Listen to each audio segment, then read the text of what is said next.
Well, good afternoon, and thanks everybody for coming today, and for many of you for joining online. I apologize for the technical difficulties, but we are together now.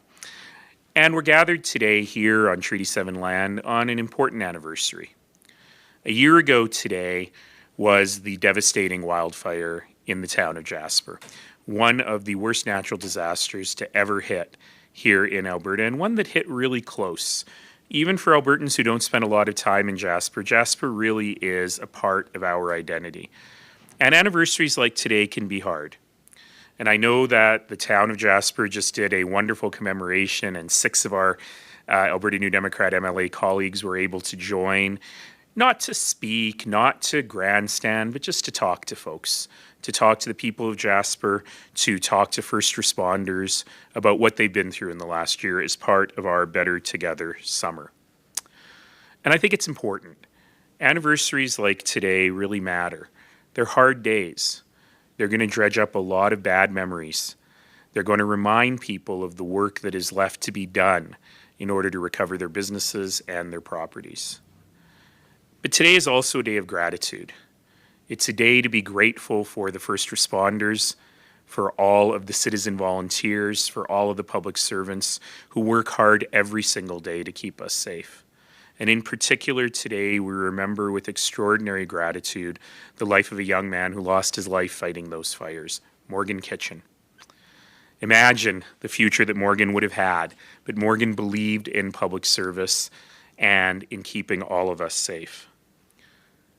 So our job today then is to really ensure that we are remembering, that we are supporting, but also that we're working hard to make sure that we're ready for the next natural disaster, that we'll do a better job the next time, that we can ensure that things like this don't happen again. And part of that means evaluating what went wrong and working together for better outcomes in the future. Before I go much further down there, I'd like to say to all Albertans, there's something you can do right now. Support Jasper. Make a visit to Jasper part of your summer vacation plans. Thanks to the new Canada Strong Pass, there's free admission to Canada's national parks, including Jasper National Park. We, as the NDP caucus, have decided to have our next caucus gathering in Jasper in order to do our bit to support the local economy. So support local businesses, visit Jasper, reach out to friends and family who've been there. These sorts of things really make a difference. But I think also there is some politics here. And you know, I never set out to be someone who is an expert in natural disasters and emergency management. I would have much preferred not to go through the things that gave me that experience. But one thing I know for sure is at a time like this, at a time of an emergency and at a time of a commemoration, you have to work hard to set the politics aside. You got to let the experts do their work. You've got to support the frontline responders. You've got to be able to do a good job. And the town of Jasper, under its remarkable mayor, Richard Ireland, the only mayor Jasper has ever had, did exactly the right thing. They commissioned a report from experts to look at what went wrong, to try and figure out how they can do better. The report's very first lines say it's not about ascribing blame, but it's about having an honest view of what happened. They interviewed some 300 people who were on the front lines about this. And in one paragraph, in sort of a 45 or 50-page report, they did mention that the UCP government has some learning to do, that they got involved in areas outside of their jurisdiction, that they tried to exert decision-making control over areas where they didn't have any. They asked for information that distracted people that wasn't necessary at the time. Now, these are things that happen in emergency management. These are things you learn from. Now, I kind of wish that the Premier and her ministers had actually read the report. It's clear that the Premier at least hadn't. And when she was told that there were these mild criticisms of what happened there, she didn't accept the feedback. She got really angry. She lashed out. She insulted the experts who wrote the report. She insulted the town of Jasper. She insulted the people of Jasper. And she demanded an apology. She demanded an apology from the victims of a devastating wildfire, an apology because she felt personally insulted.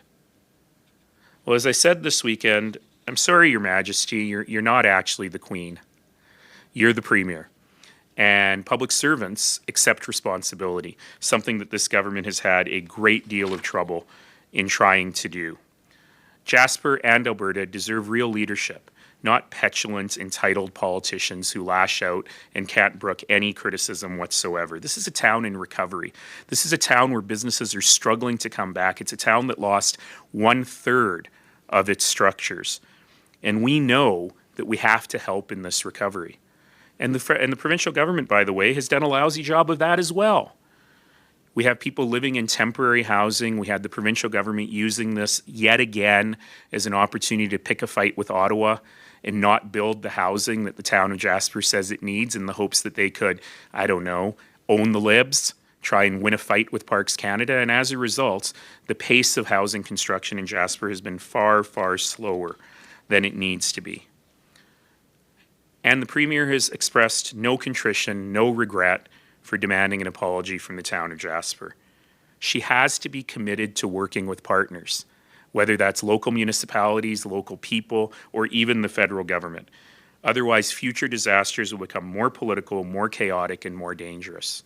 It's worth noting that the Premier today really talked about the $181 million that the province has spent, because we know what makes Alberta work is that we are better together, and that better is always possible. Happy to take questions. All right, we'll do a quick pass for questions in the room. All right, we will go to questions. So just a reminder, if you're joining us on Zoom, to use the raise hand.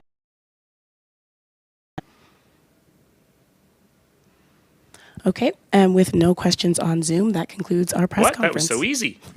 Thanks, folks. All right, thanks, everybody.